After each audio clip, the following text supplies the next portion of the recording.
Reflexões sobre narratividade e ensino de história. Acho importante marcar meu local de fala. Eu sou professor há 15 anos, né? Eu comecei a lecionar em 2001. Embora eu tenha sido me formado em 2005 na Universidade Federal Fluminense, em seguida me achando bastante incapaz de seguir no mestrado, fiz uma pós-graduação, e depois me afastei bastante da história porque eu fui seduzido por outras temáticas que naquela altura eu não encontrava espaço na história.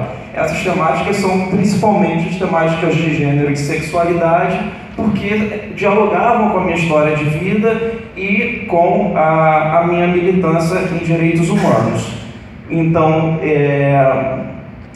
logo após essa especialização em gênero e sexualidade, eu descobri o Prof. História, que é o programa de mestrado no qual eu também estou inserido, assim como os demais colegas. Mas, acima de tudo, minha identidade ela é fundada na minha profissão, e onde eu atuo atualmente na rede municipal de ensino, em Belford Roxo, desde 2011, e no estado, em Duque de Caxias, desde 2006. Bom, eu vou falar de escola, mas antes de eu falar de escola, eu gostaria de dizer de que escola que eu estou falando, de que espaço eu estou falando, né? Eu estou falando de uma instituição pública, eu estou delimitando o meu espaço, eu estou falando de uma escola pública, eu estou falando de um espaço onde emergem culturas juvenis, eu estou falando de um espaço onde resistências de ordem conservadora, elas existem, muitas vezes freando essas culturas juvenis, e um espaço onde existe uma cultura própria, uma dinâmica própria, saberes próprios, que são os saberes escolares, enfim, que caracterizam a cultura escolar. Bom, o meu objetivo aqui é examinar em que medida as narrativas de alunos nas aulas de história dialogam com a peculiaridade da escola e com essas culturas da juventude. Bom, para isso eu acho importante considerar o meu recorte teórico. Eu estou trabalhando com alguns autores, não vou me estender sobre eles porque senão o meu tempo vai estourar certamente, mas eu gostaria de lembrar aqui do Reinhard Koselleck. O que eu acho importante fazer referência sobre ele o recorte que ele faz sobre a modernidade e a característica principal da modernidade, que é a ideia de progresso, especialmente a construção do sentido de história a partir do contexto em que esse progresso norteava o pensamento ocidental. Então eu estou historicizando a própria ciência histórica, né, no sentido de que a história acompanhou durante essa fase da modernidade essa ideia de que também era preciso progredir, né? Um progresso que poderia ser bastante criticado, né, com a chamada pós-modernidade, ou seja lá que nome esse período tem. De certa forma, isso é endossado pelo Paul Ricoeur, né? Eu peguei um trecho justamente em diálogo com Koselleck. O Ricoeur diz que a importância de pensarmos a unicidade do tempo como condição para que cada presente se apresente como um espaço de equacionamento entre espaços de experiência e horizontes de expectativas, que são conceitos do Koselleck, né, que a gente está bastante está se familiarizando com bastante empenho. Bom, também estou trabalhando com Hartog. A ideia de que o momento que nós vivemos hoje se apresenta de modo distinto de outras épocas, de outras experiências temporais, e uma época onde a gente assiste um presente eternizado, suspenso, como alguns colegas aqui já falaram, né, como se somente existisse esse tempo presente tivesse que ser experimentado a todo momento, a todo custo, né, porque senão ele acaba. Essa época ele chama de presentismo. Bom, eu acho importante fazer uma consideração. Quando a gente busca conhecer os caminhos da ciência histórica, é imprescindível a consciência de que a própria história necessita dialogar com a concepção de tempo em que esse presente é perpetuado. Trata-se, portanto, da conscientização de que a história, enquanto ciência, ganha novos rumos hoje, né?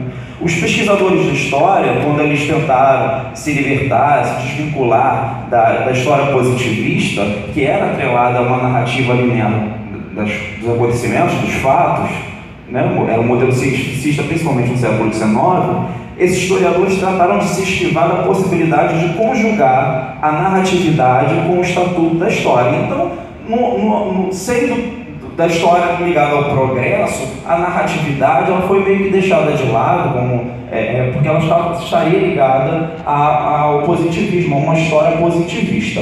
E aí eu descobri o Jörn Huising, que trouxe ele recupera na sua obra a narratividade, porque ele investiga e atribui sentido da narratividade enquanto categoria de sentido, né? E essa constituição de sentido é feita a partir de 4 etapas, mais ou menos, né? Que ele sistematiza, que é a etapa da percepção dos fatos, da contingência no tempo, das diferenças no tempo, a interpretação desse tempo, dessas diferenças, né? E essa interpretação ela é feita a partir da narrativa, da articulação narrativa. Então, quando eu narro, eu interpreto o passado, eu interpreto o tempo, e quando eu interpreto o tempo, eu também faço isso narrando, né? Essa percepção e essa interpretação, elas estão ligadas à orientação da minha vida, orientação da praxis da vida, e essa orientação me impele a agir.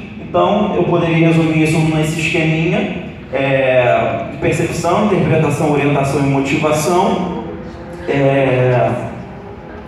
Enfim, que eu botei o título aí de Constituição de Sentido da Narrativa Histórica. Isso baseado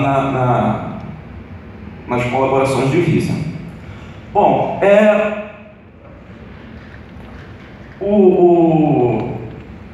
por que eu fiz isso, né? Porque eu acho importante a gente mapear o quão válido tem sido os contributos da narrativa, o potencial da narrativa, sobretudo na sala de aula, né?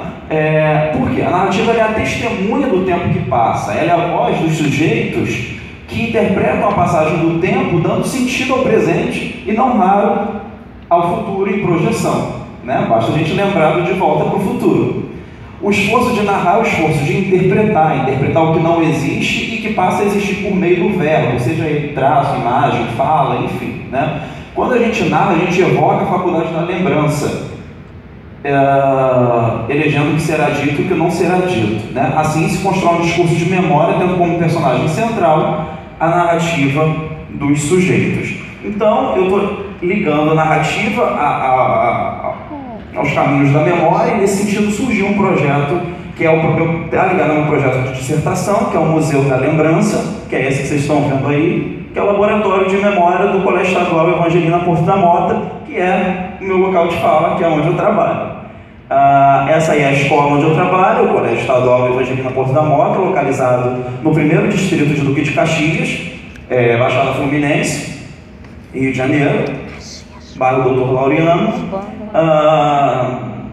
E aí, a partir daí, surgiu um problema com o qual eu estou trabalhando, que é como dar conta dessa escola, que na visão dos docentes, dos gestores, enfim, os discursos da escola, cada dia essa escola se torna mais problemática nesses discursos. Problemática no sentido de negativamente, estou falando de forma negativa, né? A escola onde as meninas engravidam, onde os alunos são violentos, onde os meninos demonstram afeto, ou podem até ser homossexuais, mas gritam como mulher, na verdade, onde todo mundo grita muito o tempo todo, onde, enfim, pode ter tráfico de drogas rondando, onde, enfim, uma escola cheia de problemas, entendendo essas características como problemas dentro do discurso dessas pessoas, né? Então, não poderia ser que esses problemas fossem, na verdade, a característica da escola e aquilo que a define, e essas questões que atravessam a cultura escolar eu denominei de marcadores de atravessamento, como a gravidez, a juventude, expressões de gênero, intolerâncias religiosas, etc. Tá? Então, baseado nisso, eu propus uma atividade aos meus alunos, que é, na verdade, o início do projeto do Museu da Lembrança. Essa atividade envolvia a pesquisa com fotografias, que aludissem ao passado longínquo da família, a redação de um texto, um relato de uma história peculiar e a apresentação oral dessa história para os colegas. Então, a partir disso, eu separei para essa apresentação aqui 3 narrativas desses alunos. Eu gostaria de ler para a gente poder terminar, tá? Então, a primeira narrativa é de uma turma de 6º ano, chama-se História do Meu Bisavô. Diz assim... Bom, melhor aqui, fica mais fácil. Ele era sargento da polícia no Rio, mas ele era muito conhecido aqui na Vila São Luís, por ser um homem muito bom. Ele gostava de ajudar as pessoas, não gostava que as pessoas fizessem bagunça ou roubassem as casas. Naquela época, no Morro São Jorge, tinha uma turma que não gostava do que ele fazia aqui, então eles planejaram um assalto numa loja que tinha na Santos Dumont para dar um susto nele. Mas um dos caras não gostava dele e deu um tiro nele a queima-roupa. Não deu nem tempo para ele escapar, por isso uns amigos do meu avô vieram saber quem foi que fez isso e acharam e foram presos. E o prefeito daquela época fez uma homenagem para ele, colocou o nome dele na praça do 21 de abril como Praça Doutor Sargento, enfim. Ele tinha 50 anos e morava na rua Olegário Mariano, na Vila São Luís. Bom, algumas considerações sobre essa narrativa que eu achei relevante, né? O bisavô policial ordena a vida pública do bairro, ser militar como sinônimo de garantia de poder, o bisavô ele é assassinado, o prefeito presta homenagem ao bisavô da aluna e a praça do bairro tem o nome do bisavô. Segunda narrativa.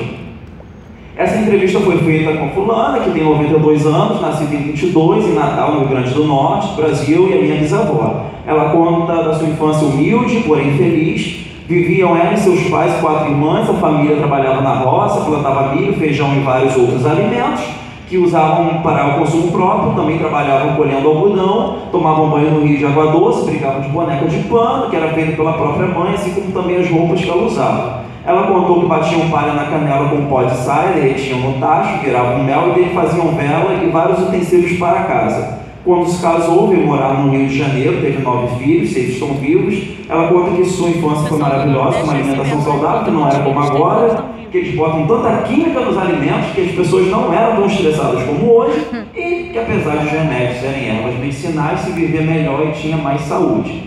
Enfim, vou resumir algumas considerações. O passado ele é retratado de forma longínqua e bucólica, a vida no campo superior à vida urbana, um outro tempo, uma outra experiência da temporalidade, né? A roça como sinônimo de viver melhor. E uma coisa que eu acho bastante interessante e que não vai dar para me aprofundar, mas é a presença da não narrativa. A narrativa também é importante por aquilo que não está sendo dito. E a não narrativa que eu resolvi pontuar é a presença da ausência da cidade na fala da bisavó da aluna, ok? Bom, e a terceira narrativa e última, no dia 2 de setembro de 2002, nasceu um bebê que iria se chamar, enfim, filho de fulano e fulano, irmão de fulana. Foi um dia muito especial, minha família ficou muito feliz com a minha chegada. Pena que a nossa alegria durou apenas 1 ano e 4 meses. Foi aí que tudo mudou, o que era só alegria se tornou choro e muita dor. Foi no dia 28 de janeiro, quando meu pai saiu para trabalhar, que a nossa vida mudou. Meu pai era um entregador de pizza, num certo endereço no qual tinha um pedido de pizza, estava tendo um assalto, onde renderam meu pai, que trabalhava com sua moto entregando pizza. Na fuga ele foi rendido e ferido porque reagiu ao assalto. E com esse tiro ele veio a falecer, deixando eu e minha mãe sós. Nesse dia ficamos muito tristes porque eu não teria mais meu pai comigo. Por isso hoje eu tenho muita saudade, já se passaram 10 anos. Hoje, minha mãe já se casou novamente, tenho mais uma irmã e um pai que Deus enviou para mim. Hoje é uma pessoa maravilhosa, mas a saudade do meu pai será eterna. Pai, te amo. Considerações: o Estatuto de Felicidade, atrelado ao nascimento da criança. Pai reage a um assalto e é assassinado. E aí a interrupção desse Estatuto de Felicidade. A tragédia como divisor de águas. A memória refundadora de alegrias e tristezas.